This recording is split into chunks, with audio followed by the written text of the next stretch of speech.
So,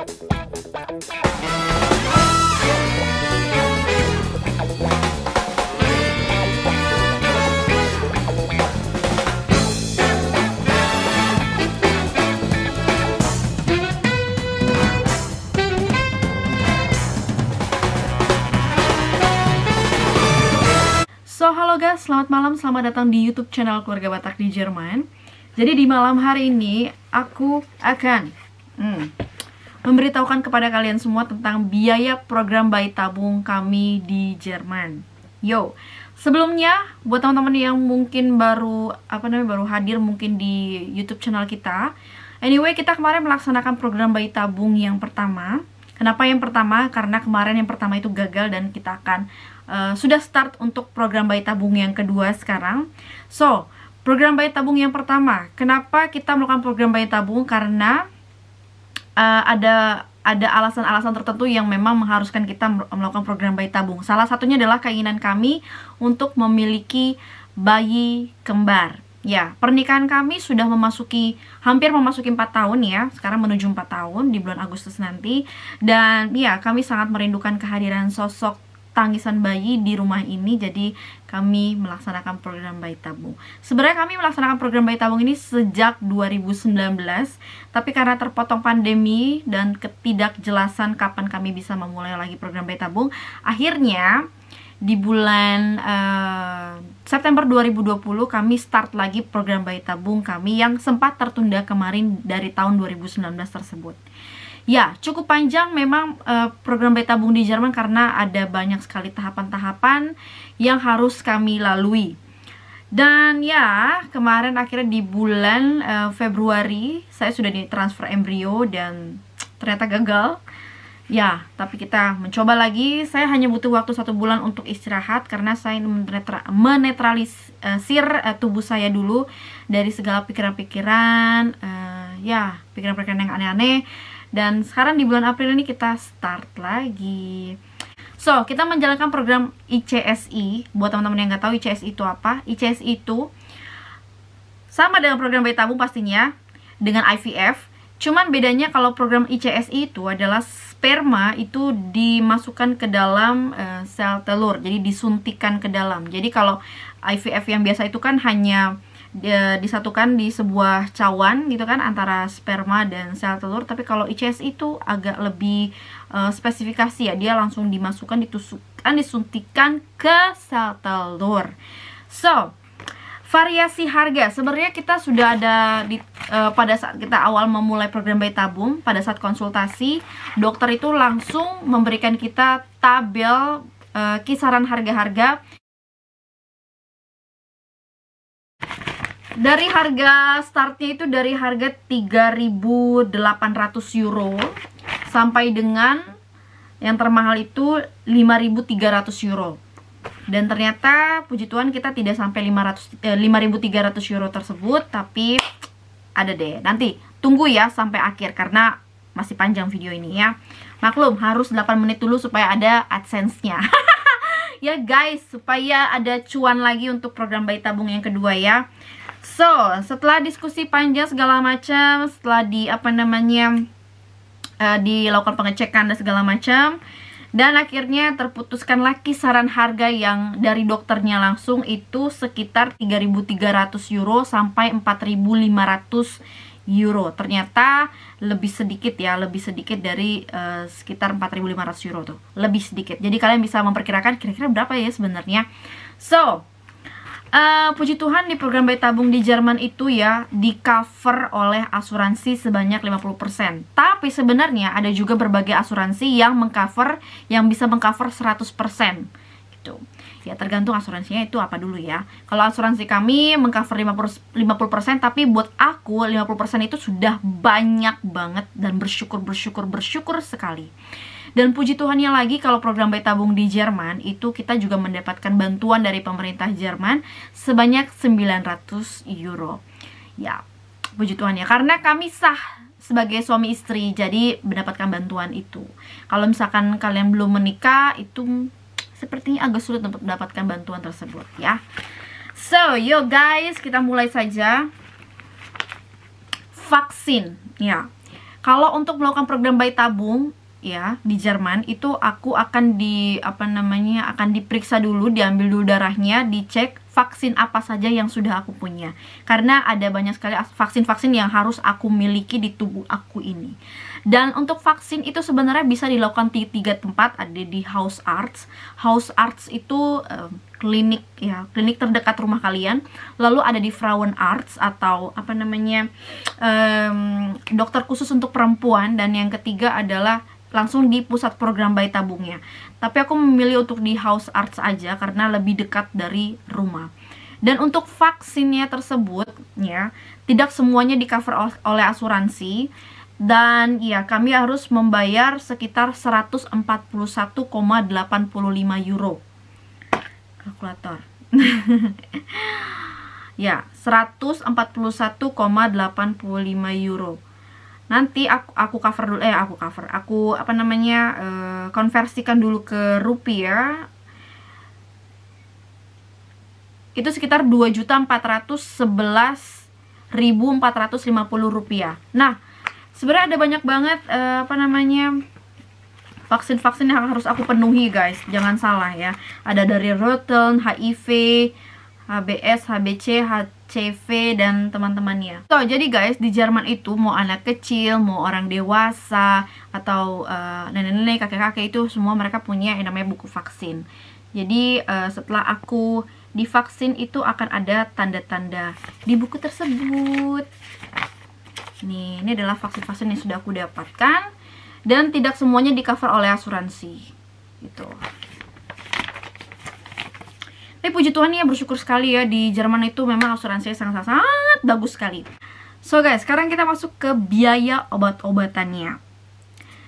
Untuk biaya obat-obatannya itu sekitar 983 euro, 89 sen.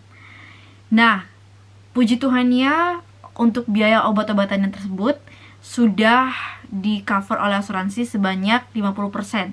Jadi kalau misalnya tidak di cover oleh asuransi, itu kita harus membayar sekitar 1.967 euro, 78 sen. Itu banyak sekali ya. Kalau dirupiahkan untuk obat-obatan ini sekitar 16.726.130 rupiah. Anyway, aku mengkalikan ke 17.000 rupiah ya, karena harga euro itu konversi uang mata uang itu kan selalu berubah-berubah. Jadi aku ambil titik tengahnya aja, dikalikan ke 17.000 rupiah. So, lanjut untuk pemeriksaan kromosom. Jadi pemeriksaan kromosom pokoknya ini yang berhubungan dengan masalah sperma ya. Dengan sperma itu kita menghabiskan biaya sekitar 582 euro, 66 sen. Biaya ini juga sudah tercover oleh asuransi sekitar 50%. Jadi kalau misalkan kita tidak di cover, itu kita menghabiskan biaya sekitar 1.165 euro, 32 sen. Nah, jadi kalau dirupiahkan itu sekitar 9 juta lah ya, 9.900.5.220 yang kemarin kita bayar. Lalu untuk tindakan medis terhadap diriku ini ya, berhubungan dengan sel telur, semuanya tindakan IVF-nya, transfer embrio, pengambilan sel telur, segala macam, itu aku menghabiskan biaya sekitar 823 euro, 93 sen. Biaya ini puji Tuhan ya sudah tercover juga oleh asuransi, dan juga dapat bantuan dari pemerintah Jerman sekitar 900 euro.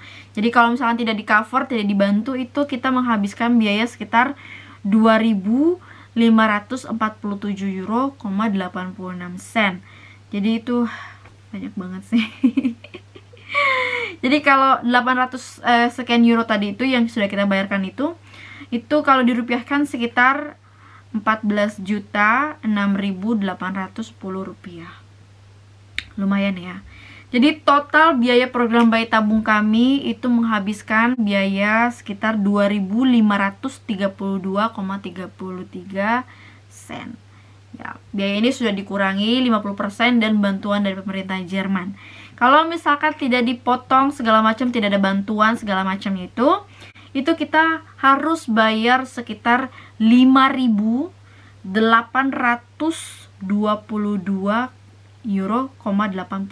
sen.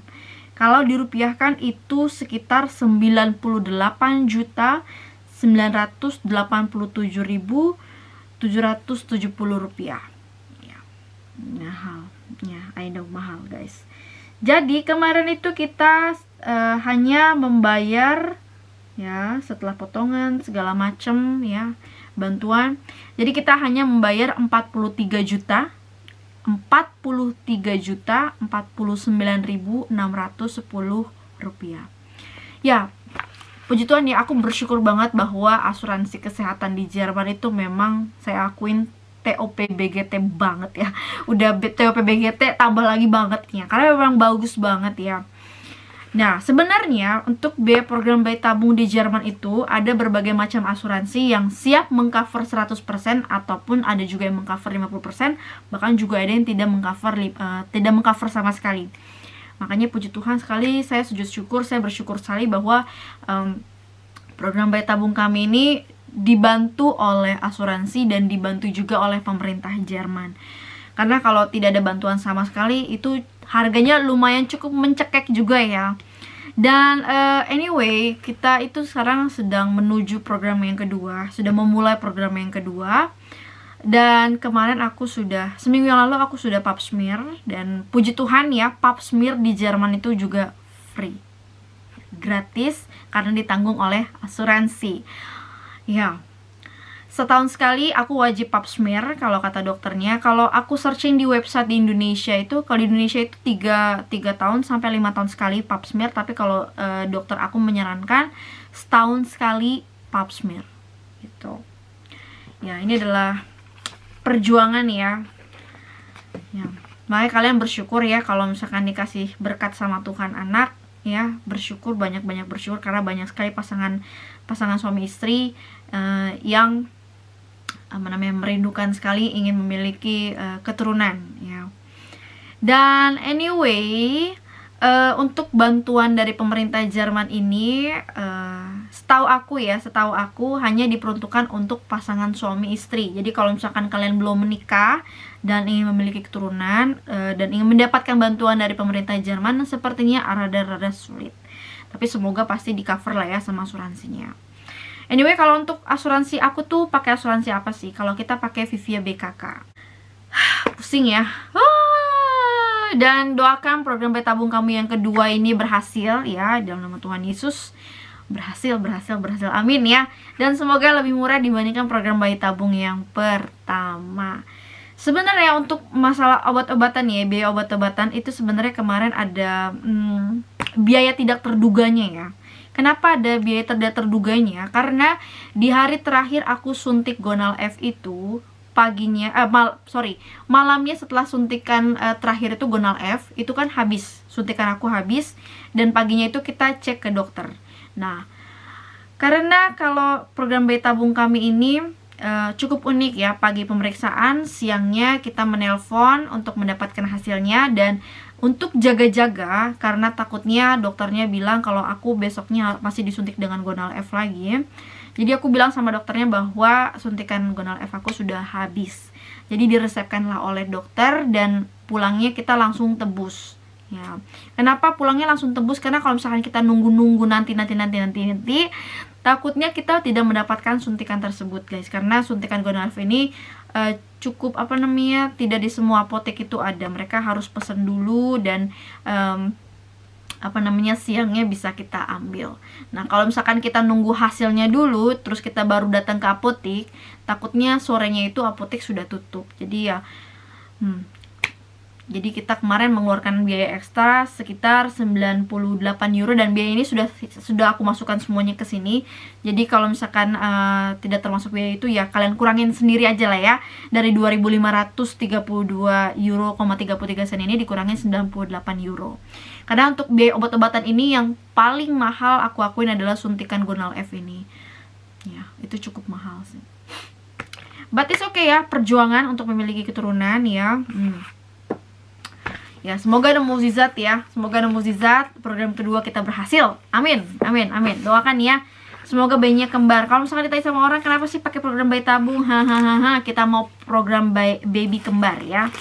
baby kembar, kembarnya kembar 10 langsung, biar senang semua netizen yang suka ngejulitin aku. Terima kasih semuanya, bye bye, God bless you. Semoga teman-teman yang sedang program bayi tabung atau program apapun itu ya, semoga berhasil ya. Dalam Tuhan Yesus, semoga 2021 ini kita bisa hamil bareng-bareng. Oke semuanya, dadah, love you.